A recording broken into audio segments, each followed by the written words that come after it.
I replayed every JoJo's Bizarre Adventure game. Here's my thoughts. So here we are. It's been almost a year since I made the original JoJo's Bizarre Adventure video. This video is sort of a celebration of how far the channel has come and an homage to what really got me started. Plus, I feel like I've gotten a lot better at making videos since that first one, at least in my opinion. Before we get started though, I do want to say two things. First, this video is a standalone video. You don't have to have seen the original video to watch this video. And of course, I want to thank my patrons, including Melancholis in the Omega Gamer tier, and that's just Ash, and Solo Meg Handcup in the Played Every Game tier, along with all of the wonderful people you see here. You guys' support means the world to me, and I really appreciate it. Let's get right into the games.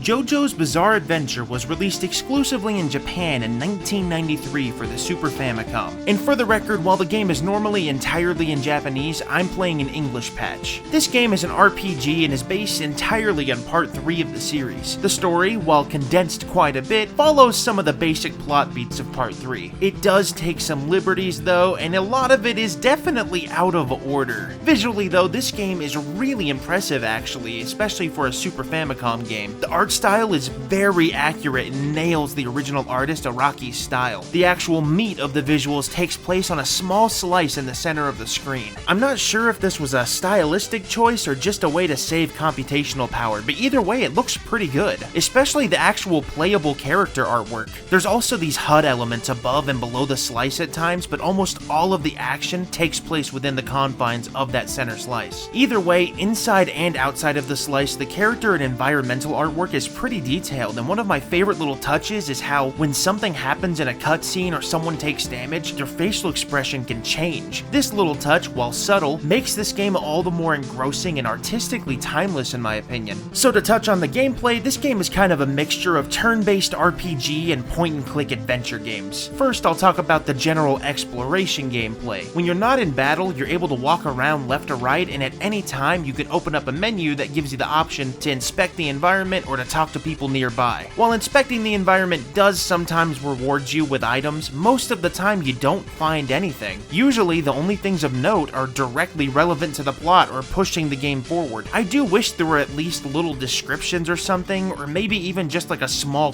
quip when you checked objects in the environment. But I can't complain too much given how old this game is and the hardware it's running on. When you're exploring, you're able to move forward and backwards to change scenes, usually in front of doors, but sometimes it's kind of hard to tell when you can move forward or back. There are also shops you can go to, including weapons shops and item shops. While there is a nice variety of weapons and equipment, this game uses the old school RPG tradition of having items that can only be equipped to certain characters. This means that you end up spending odd amounts of money buying different items for different characters, and they can't be recycled and given to other characters later. So while exploring, you'll often run into battles, usually stemming from a cutscene. From there, the game transitions into a dedicated battle scene. When the battle commences, the first thing you do is select a tarot card from a random set of 5. These cards have various effects, including raising stats like defense for your whole party, lowering the stress of the party, or even restoring the HP and MP for a specific party member. Unfortunately, there's also negative side effects like increasing stress too. There's a lot of different possible effects, and actually it seems completely random. I don't think there are any ways to influence the outcome. At least there weren't any that I ran into. Anyways, the battles here are turn-based, and while they aren't the most engaging turn-based fights I've seen in a game, they're perfectly serviceable. You select the actions of your characters and then the opponent or opponents go next. The available actions are attack, talk, item, and check.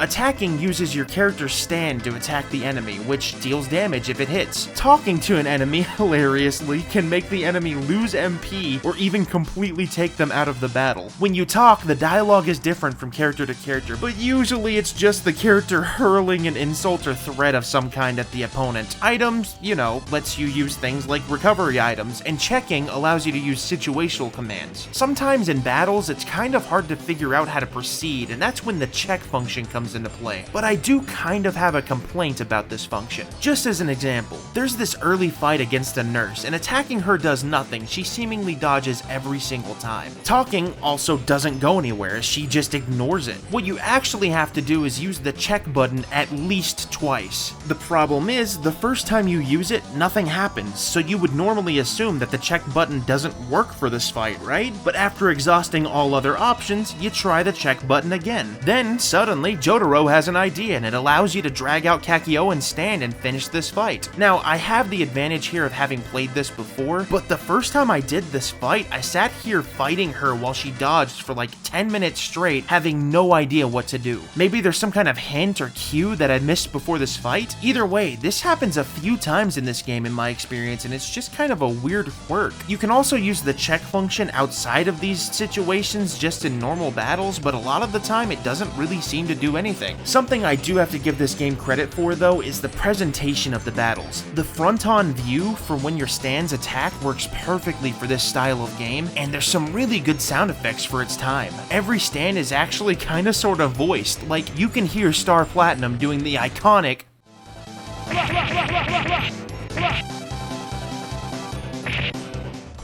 In fact, this game's entire presentation style is great, from the sounds to the visuals to just the way the story flows along, and it doesn't overstay its welcome. Yeah, there's definitely some stuff that feels like it's a relic of its time, but that's why I'd love to see an updated remake or remaster of this someday. It's not really a complicated game by any means, and the gameplay style could absolutely work if they released this today. Obviously, they'd need to update all the visuals and the sounds and maybe do away with the slice, but I could really see people enjoying a modern version of this, myself included. So when I originally played this, I don't think I fully appreciated it like I do now. I actually thought the battle system left something to be desired, and while I do still feel that way to an extent, I think maybe my tastes have changed ever so slightly in the year since I last played it. I had a lot more fun playing this time around, but I can't really put my finger on why. Maybe I just have nostalgia for it now? I don't know. While it's not a masterpiece, it is a decent game, and I really enjoyed my time with it. If you're a fan of old school RPGs or just a JoJo's Bizarre Adventure fan in general and can get your hands on this, I definitely recommend it.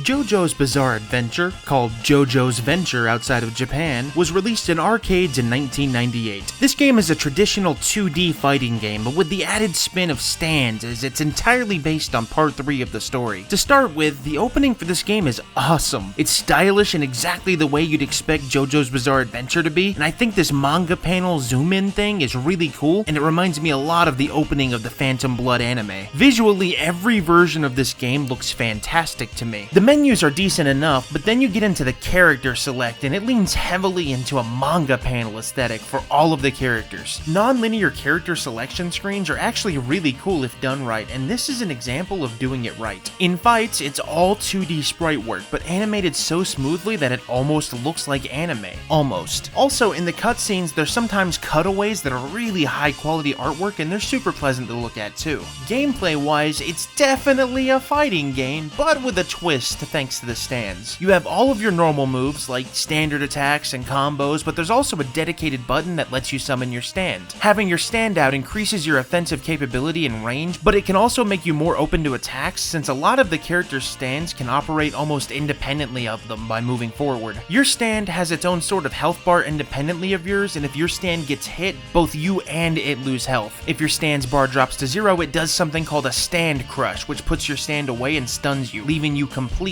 open. When you don't have your stand out, the bar regenerates. A really good example of how unique this game is Ebony Devil. This stand can pin you between it and your opponent, making you way more open to attacks. When you start the game, you select a character and it immediately puts you into the story. The general format is that you get a scene with some dialogue, then you get a fight. Rinse and repeat. Classic arcade stuff. It's tried and true, and it works, and it's a lot of fun. The scenes are like the Cliff's Notes version of the story of part 3, but with one major difference. It seems like every single character, including including those who don't survive to the end, get to make it to the end to face off against Dio if you're playing as them. If they win and it goes against what happens in the story, they get their own special non-canon ending. It's actually really cool and gives you something new to experience even if you're well versed in the established story. Something I really enjoy about this game is just how creative the fights are versus a lot of other traditional fighting games. They found a way to include special mechanics for almost all of the stands, especially the ones that aren't just in-your-face combat types. For example, Alessi's stand can hit you, but it can also de-age you. There's a whole segment against Ndul where it basically turns the game into a platformer for one level. Another example is the Vanilla Ice and Cream fight, where Vanilla Ice is vulnerable, but then goes into his weird pocket dimension thing and floats around the stage. The stage seems a bit larger than most stages to accommodate this, but it is still pretty unforgiving and difficult. Unfortunately, just like my first video, I just couldn't beat this fight. It was way too hard. I'm sorry to disappoint everybody. Just kidding. After a few tries, I destroyed this man. You thought I was gonna give up after a year of shame? Nah. I went the distance. I did it. So like I mentioned earlier, the original game was released in 1998, but an updated version called JoJo's Bizarre Adventure Heritage for the Future was released in 1999. This version has a few changes, including a new intro that focuses on Whole Horse, and also a revamp to the interface in UI. I honestly like the original intro more, but the rest of the changes are definitely an improvement. The character select, for example, is a lot more stylized, and there's a few more characters here too. This expanded version has two selectable modes, Challenge or Story Mode. Story Mode is the same as the previous game, but Challenge Mode is a little different. In Challenge Mode, there's no cutscenes. Instead, it's almost like a survival mode where you tackle fight after fight without your HP recovering between fights. If you win a fight, you have the option to recover a portion of your HP or your stand gauge. Outside of that, this is pretty much the same game, but with some extra stuff. Of course, there's some changed up movesets, and it sounds like they changed and added some voice lines, but underneath it all, this feels really similar to the original. Along with Heritage for the Future came console versions of the game for the PlayStation 1 and the Sega Dreamcast. The PlayStation 1 version is essentially an expanded port of the arcade game. Right off the bat, the first noticeable difference is that this version has loading screens, but they made the best of it by giving the loading screens their own unique artwork. On the main menu, there's a few different modes available. There's Super Story, Arcade, Versus Mode, Training, Gallery, and Book Mode. Arcade mode is identical to the normal arcade game. One notable difference though is that they've added a full voiceover narration to it. This is a welcome change. While the quality of the audio is pretty low and compressed, it's still really cool that this is even a thing, and the voice acting sounds pretty good. ひな、一人ずつぶった切ってやるぜ。ジョーだろう、手を出さなくていいぞ。この場所なら思う存分やれる。アブドゥ。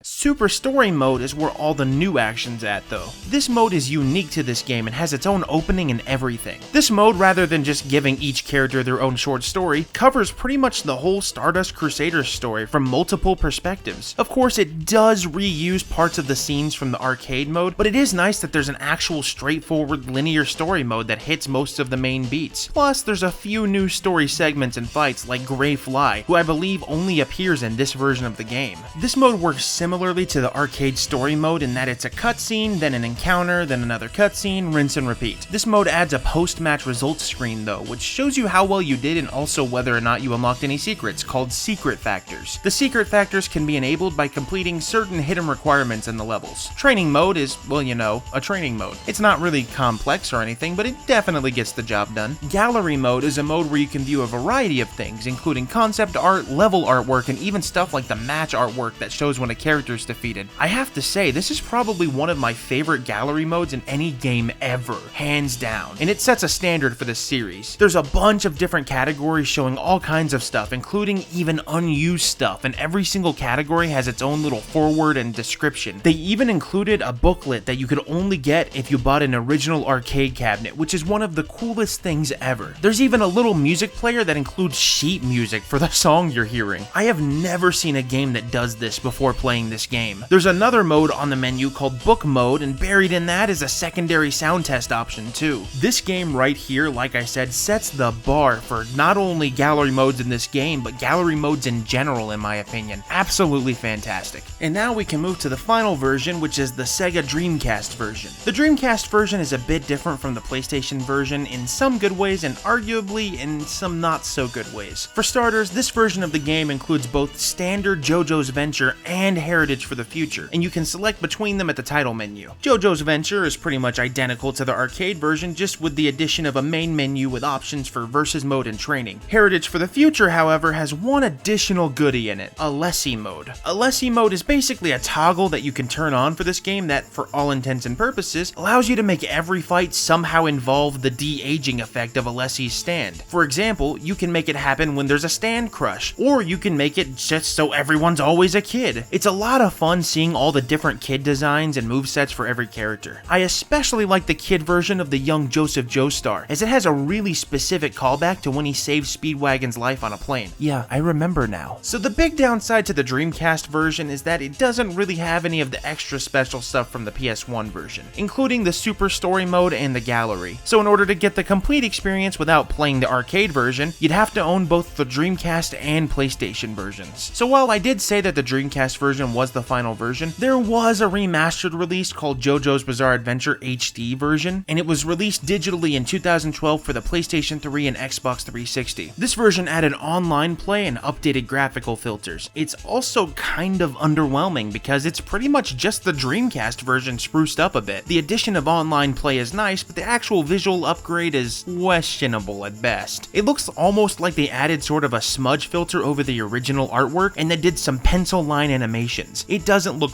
bad per se, just not really my cup of tea. Fortunately, you can completely disable the filter to fix it, but what you can't fix, unfortunately, is the inability to actually buy this game anymore. It's been completely delisted from online storefronts, meaning that unless you already owned it, you're out of luck if you want it. And the worst part is that while there are ways to play this game online, this version was the only officially supported way. Anyways, to cap off my thoughts about every version of this game, it's a great game. I wish they'd make the HD edition available on new storefronts because it's a solid fighting game, and I know there's tons of people out there who'd buy it in a heartbeat. While we do have a modern JoJo fighting game available on current systems, it'd still be nice to have the option to play something old school like this.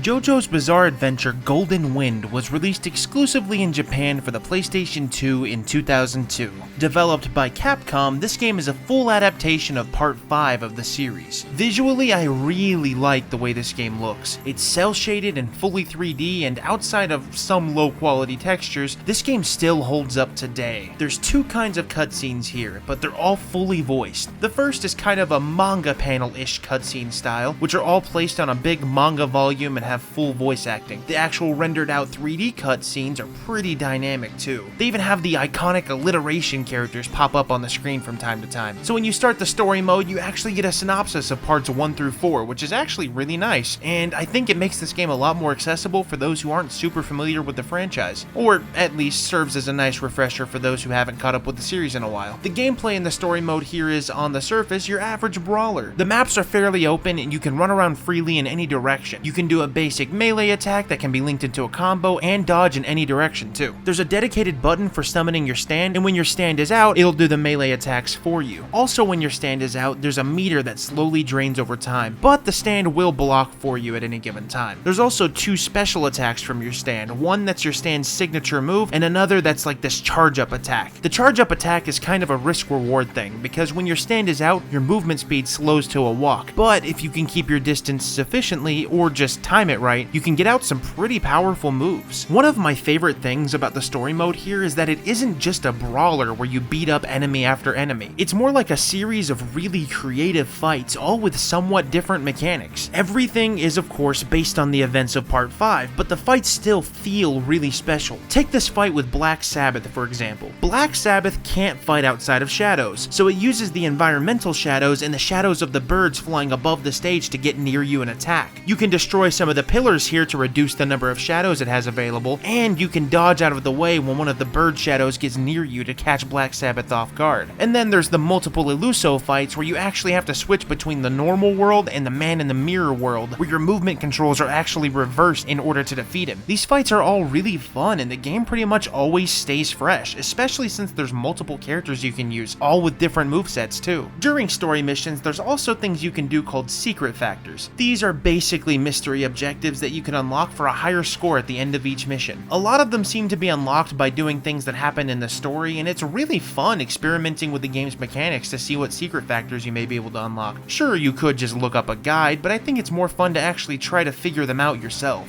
The second mode I want to focus on in this game is the gallery mode. The gallery mode is legitimately awesome. The gallery itself is presented as a 3D environment where you can select from things like the stage concept art, story dramas, a character model viewer, and a stage viewer. The stage concept art is of course the actual artwork that inspired the stages. What's really cool though is that you can look at this concept art and then also immediately go and look at the stage itself in the stage viewer. The stage viewer allows you to freely roam stages with no enemies or encounters to worry about. It's nice because this really lets you look at the details you might otherwise miss while you're playing the stages. I really appreciate that they did this, because this is the kind of thing I love in games. The story dramas are fully voiced manga panel styled cutscenes that cover a lot of content that the main story skips over. It's actually really awesome that this is available, and this is definitely one of those things that they really didn't have to do, but they still went above and beyond and did it anyways. I love these kinds of features, and I really wish more games did stuff like this. I think unlockables like this are significantly more rewarding than stuff like trophies or achievements. Those are still nice, but this is something more tangible that enhances the experience in the game. Anyways, overall, this game is a ton of fun, super high quality. Honestly, it's a big bummer that it was never released outside of Japan, because mechanically and aesthetically, it really is a cut above your average tie-in game. Interestingly, it does seem like this game was originally intended for an international release in late 2002, because it did get an E3 announcement and everything. Unfortunately, for unknown reasons, it never got a wider release. It's honestly a shame, and I really hope that this game can come back in some form in the future, especially now that JoJo's Bizarre Adventure is pretty mainstream outside of Japan.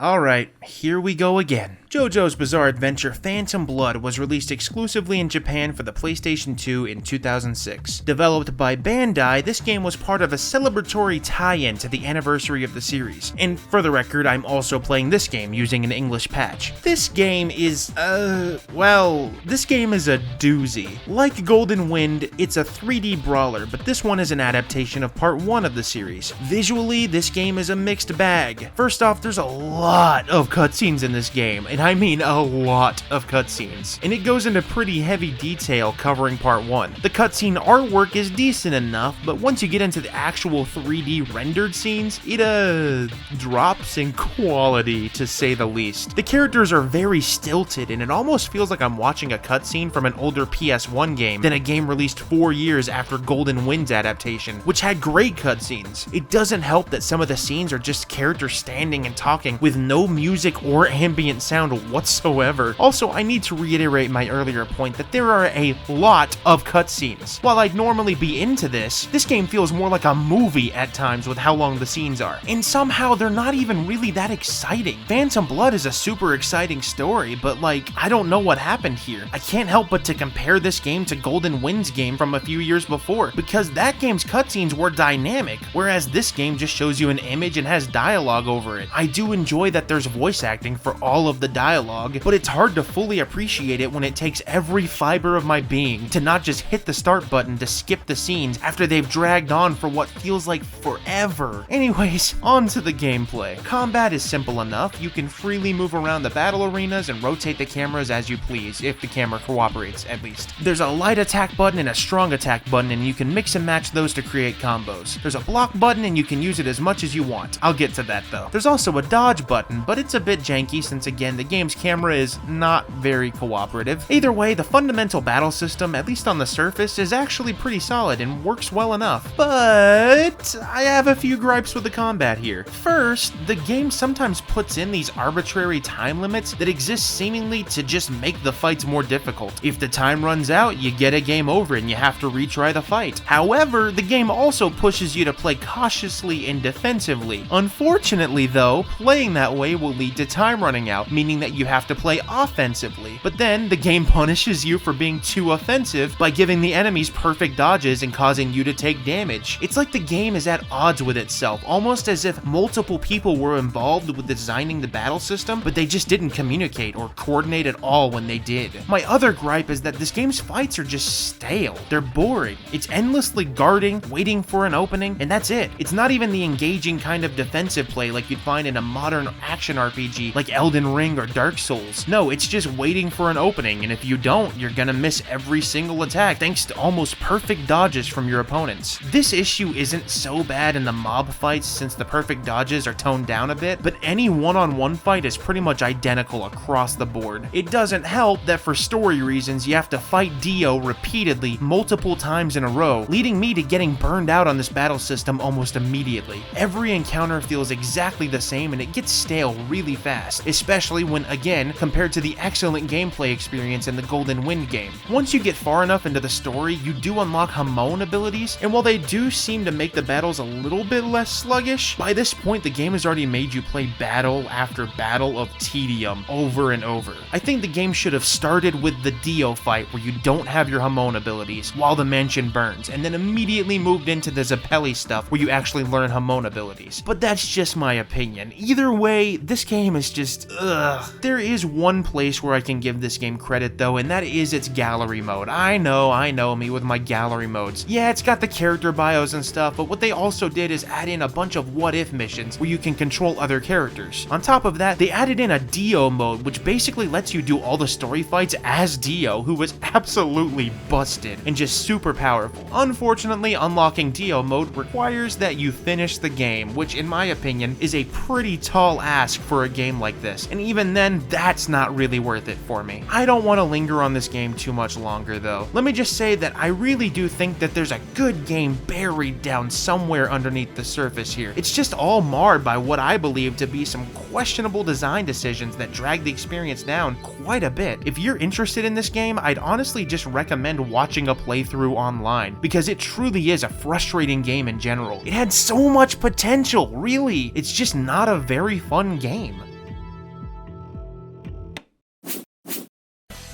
JoJo's Bizarre Adventure All-Star Battle was released on the PlayStation 3 in 2013. This game is a fighting game and on the surface is pretty reminiscent of the arcade game I covered earlier. This game, however, has representation of every part from JoJo's Bizarre Adventure, even JoJolian. Oh, and this game does that thing that some anime games do where random characters yell out random blurbs at you while you're navigating the menu. I personally like this touch as it makes something as mundane as navigating the menus feel like a dynamic experience, but I would definitely understand if some people found this kind of obnoxious. So visually, this game is actually really nice looking. I enjoy the art style quite a bit. It's a very unique kind of cel shading where everything seems almost shiny, but in a good way. On top of that, everything also has this brushstroke aesthetic that you wouldn't really think would work as well as it does in a 3D game like this. It's almost like the look they were going for with the HD version of the previous game, but actually done well. The presentation is also top-notch. A lot of the effects and flourishes that you get for the characters in menus and during battles actually have a cool manga panel zoom-in thing going on, and it actually works to make this game even flashier. When a character wins a fight, you get this ridiculously over-the-top posing victory screen that would probably be way too campy in any other series, but works perfectly for this one. On top of all of that, the characters are all incredibly expressive and a lot of fun, not only to watch in motion, but to listen to, thanks to all kinds of quality voice acting across the board. I do want to note though that while this game is available in English, there is no English dub for the voices. Gameplay wise, this plays about how you'd expect a standard 2D fighter to play, but with some unique elements that make this game feel more in-depth, but also still accessible to the average fighting game noob like me. For starters, while the fighting does take place on a 2D plane, there is a dedicated dodge button that allows you to sidestep back and forth in a circle. This game has your standard light punch, heavy punch, and kick, but you can also automatically link a single punch into a combo by punching consecutively. This gives you a super flashy combo sequence, and while doing the full combo does cost some of your special meter, it's nice that it's so easy to pull off. Speaking of special meter, when you have one charge or two charges, you can use one of two types of attack. The first is the heart heat attack, and these are flashy moves that can be used to take off a pretty big chunk of your opponent's HP. These are also the same moves that you do when you link combos. The second one is a great heat attack. These take two charges from your meter and are essentially ultimate attacks attacks and usually consist of a character's signature move. These are incredibly flashy and the animations are pristine. This game has a special move type for every character too, called styles. Depending on the character, that special move is bringing out your stand, jumping on or off a horse, or just charging your special meter if it's an earlier character. There's even character-specific styles like Part 1 Dio's vampire style. A cool feature in the stages on this game are designated danger zones called gimmicks. They're clearly visible on every stage by this red zone. When you or an opponent are knocked down into these, it triggers a dynamic stage hazard that can damage anyone that gets in its way. As an example, in the Part 2 stage, a chariot will be running around the stage and randomly it will run straight through the fight and slam into anyone in its path. These gimmicks give a little bit of risk to character movement and positioning, more so than you'd have to deal with if they were turned off. I really like this feature, though if you don't, you can always turn it off in the versus modes. Another unique feature here is the dramatic finishes. I love these. While I'm not 100% sure how to trigger them, it seems like you get them from performing special moves at the end of a fight or on certain maps. These dramatic finishes have some really awesome callbacks to some key moments in the series too. So as for the modes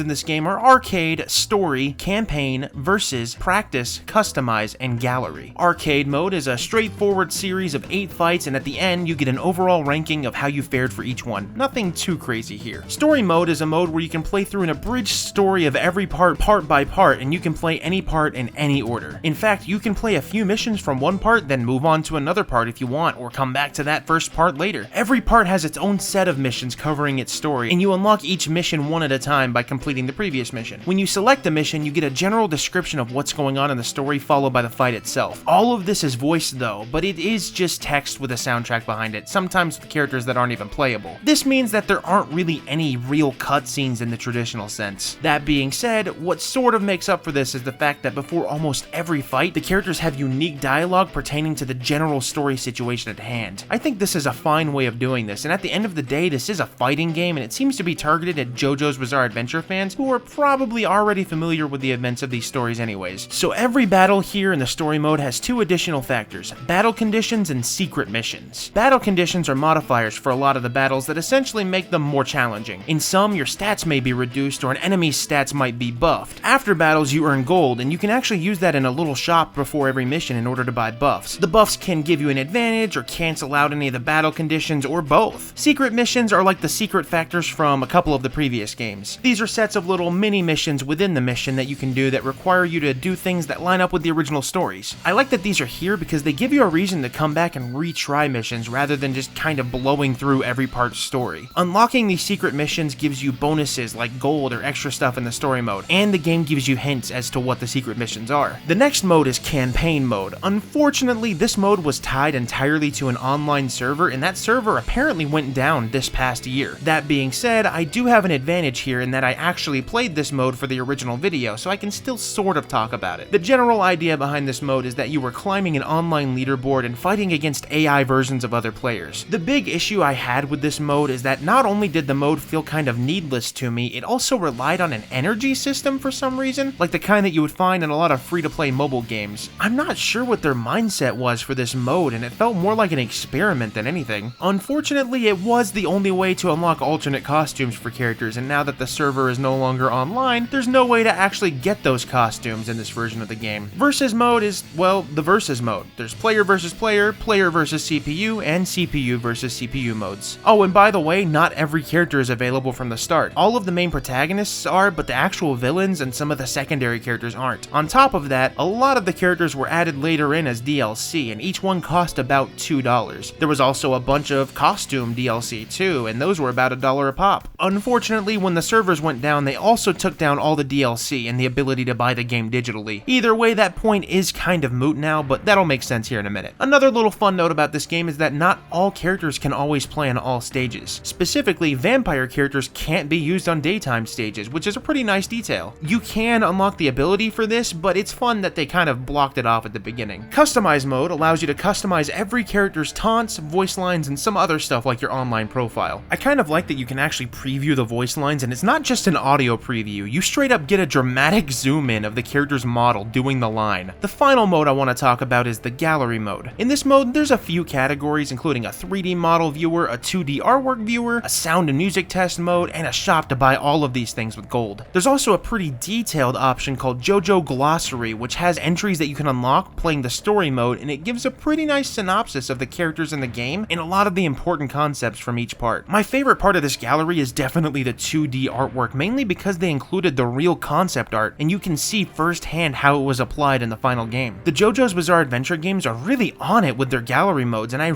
again wish other games took a page from their book when it comes to collectible content like this. But at this point, I probably sound like a broken record.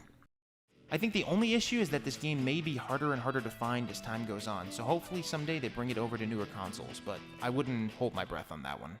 So, that aged like milk. So All-Star Battle came out in 2013. 8 years later, I made a video where I talked about it and said I wouldn't hold my breath for any kind of re-release. Then, just 4 months after I made that video, almost as if to spite me, Bandai Namco announced that All-Star Battle would be getting a remastered version called All-Star Battle R, and it would be released on basically every modern system, including PC. I mean, I have to play it then, right? So the version I'm playing here is on PC through Steam. Right away, this version differentiates itself in a few ways. For starters, you can immediately tell that this game runs in a full 60 FPS, whereas the original was locked to 30. Also, when you first launch the game, there's a new tutorial that shows you basic combat, something that wasn't in the original game. On top of that, there's definitely been some tweaks to the UI, including reworked menus and a reworked character select too. I assume this was to fit all the extra characters and the planned new DLC characters. Speaking of, I want to quickly get that out of the way. Yeah, this game includes every character from the previous game right off the bat, including previous DLC characters. No need to unlock anybody. However, this game will have additional DLC characters in the future, and there's a season pass available. As of this video though, no DLC characters have been released yet. The actual overall presentation is very similar to the original, which, I mean, of course it is, since this is the same game underneath, but they did add quite a bit here. One of the biggest changes is actually the new assist system. When you're selecting your character, you can now select an assist character who you can summon during battles. In the battles, you now have an entire assist system where you can summon the assist character to come out and do damage for you at almost any time. Some other changes include visual changes to some of the characters, but also a nearly complete re-recording of most of the characters' voice lines to reflect the cast of the anime adaptation. See, when the original game came out, the show had only just begun, so the voices for characters in parts 3 and onward I don't think had actually been solidified yet. While some of the seiyuu from the original game went on to voice their characters in part 3, most ended up being completely replaced, so it's interesting to hear the difference when you're playing as characters like Josuke or Giorno.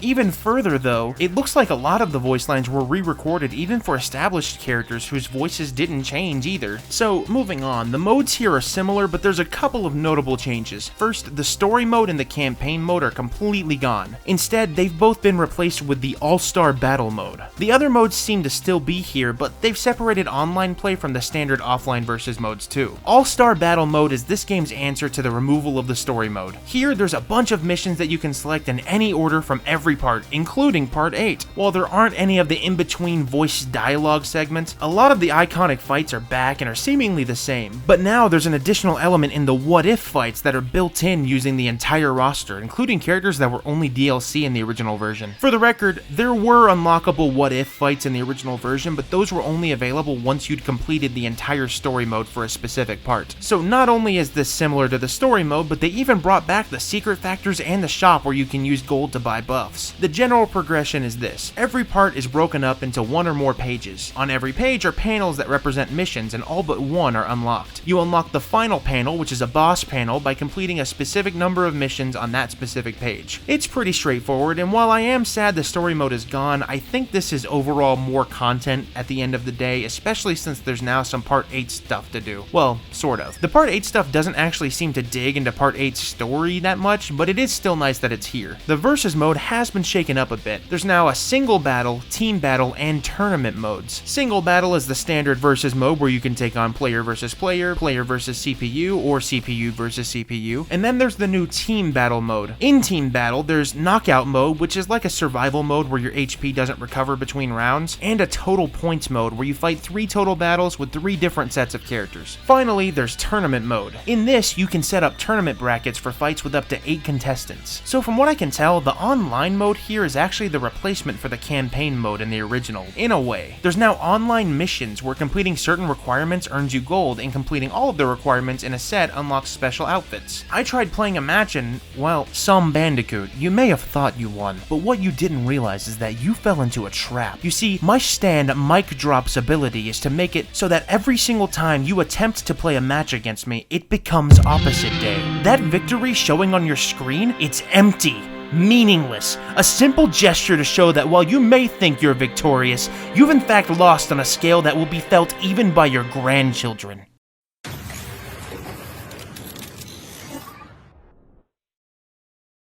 Anyways, the other modes, like the gallery and the customization modes, are similar enough that I'd just be kind of retreading stuff I've already said. I think this is a pretty nice upgrade to the original version of the game, and I'm happy it's more widely available now. One thing I did want to point out before I move on to the next game is this. This game, and by extension, All-Star Battle for the PS3, does character-specific dialogue better than most games in existence. In fact, this is my golden example for character-specific dialogue. Not only do characters that are directly related to each other in the story have their own special dialogue when the battles start, but even characters who have a relationship to any degree too. You can pit young Joseph versus old Joseph, or Dio against Giorno. Both of these give you special dialogue interactions, and those are just 2 examples. I actually got carried away going through a bunch of different matchups looking for character-specific dialogue. On top of that, Joseph Joestar from Part 2 has an ability that's basically a parry, where he uses his iconic line where he predicts what the opponent will say next. This move has special dialogue for every single character in the game. There's another similar move that Josuke has, where every character has their own unique line where they insult his hair. They absolutely didn't have to do this, but the fact that they went the extra mile and did it is really awesome. It's one of my favorite things in video games, if you couldn't already tell. Anyways, my overall impressions of All-Star Battle in general is that this game is a JoJo's Bizarre Adventure fan's dream. There's so many characters to choose from, and it's packed full of fan service. Plus, it's just outright fun to play, which is the most important part. If you're a JoJo's Bizarre Adventure fan, or even just a fighting game fan, definitely pick up All-Star Battle R. Just keep in mind that it uses delay-based netcode, so your online experience might be a bit iffy if you're used to rollback. Either way, the offline content is still excellent and a lot of fun. Plus, there's some asynchronous online events that you can do anyways. Definitely check this one out.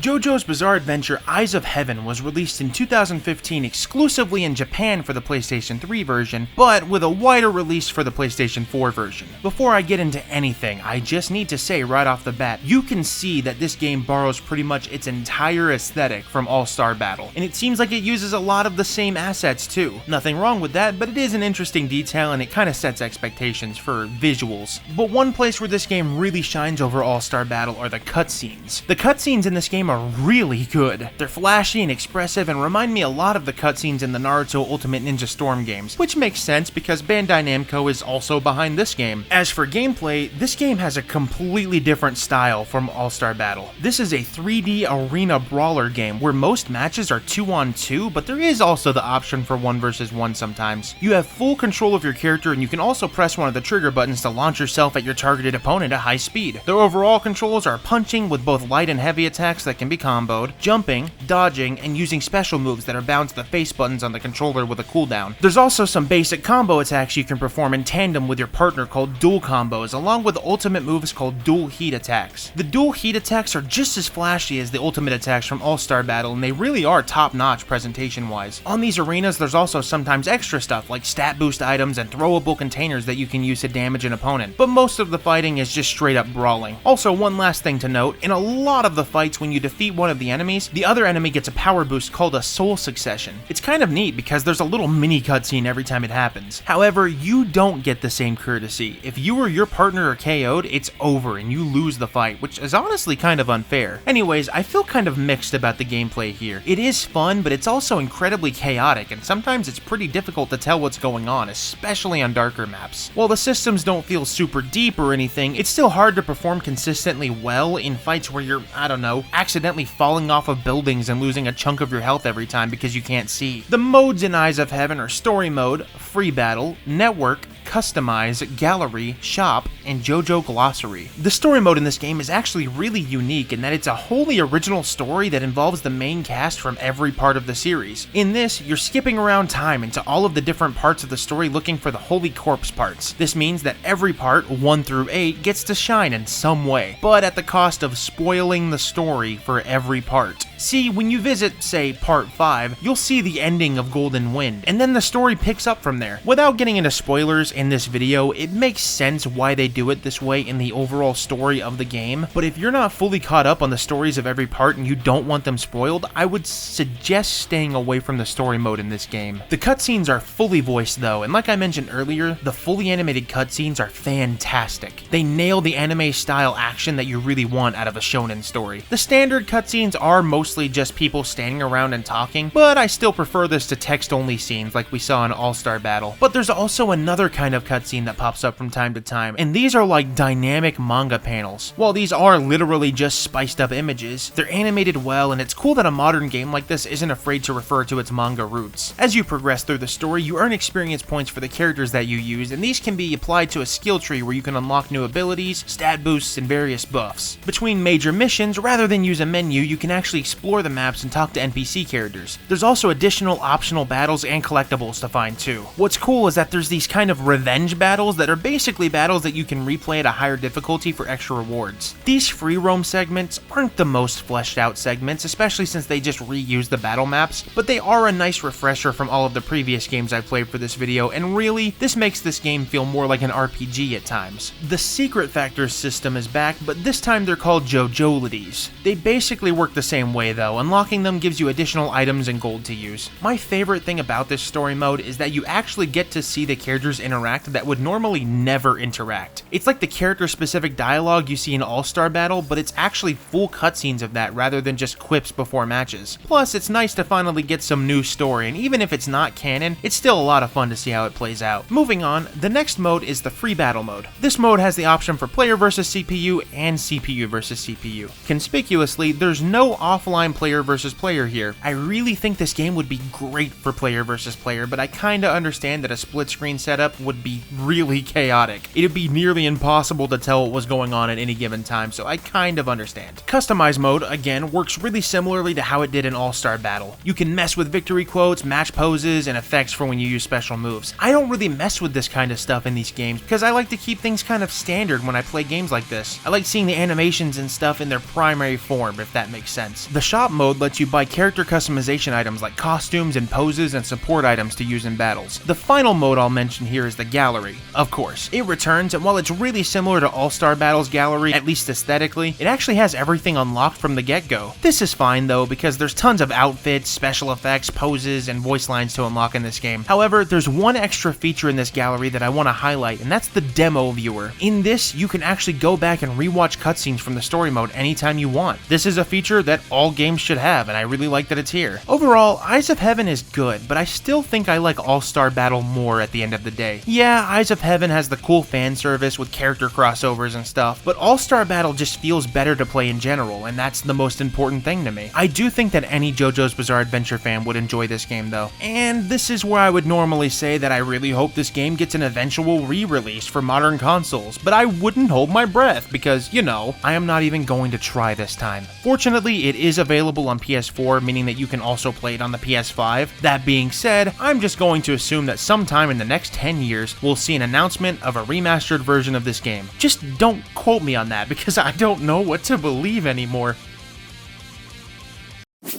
So there's one big JoJo game that I still could not play, and that is JoJo's Bizarre Adventure Last Survivor. This game is unfortunately only available in Japanese arcades. However, unlike last time, I'm at least gonna talk about it for a second. So this game is a Battle Royale game. For anyone that doesn't know, Battle Royale is a genre where a bunch of players are dropped on a large map, and basically, they fight until there's only one person left. Most of them have a system where there's a central circle that spawns randomly on the map, and your goal is to try to get to this circle. Being outside of the circle usually leads to you losing HP over time and eventually dying, losing you the match. This game is no different and works exactly the same way. In Last Survivor, you control one of, at the time of me making this video, 18 characters, 19 if you count 2 different versions of Dio. The characters are all from parts 3 through 6, and the game seems to just be constantly adding characters over time, with Weather Report coming out just last month. If the lobby isn't completely filled, the game will add bots that it calls Derby Assassins. These are just AI that act like players and are seemingly easily defeated. There's also these challenges it looks like that you can do that are linked to your account, and you can see the progress on each challenge after the game is over. It looks like combat is really similar to brawling, kind of like in Eyes of Heaven, but a little bit less chaotic. You can also just ram yourself through windows and doors, I guess, to make more noise, and it looks like you can crouch around too to make less noise. As other players walk around, you can actually see a visual indicator of where they are, so I imagine that the crouching function is to avoid that. And that's really all I can glean about this. I really do wish this game were playable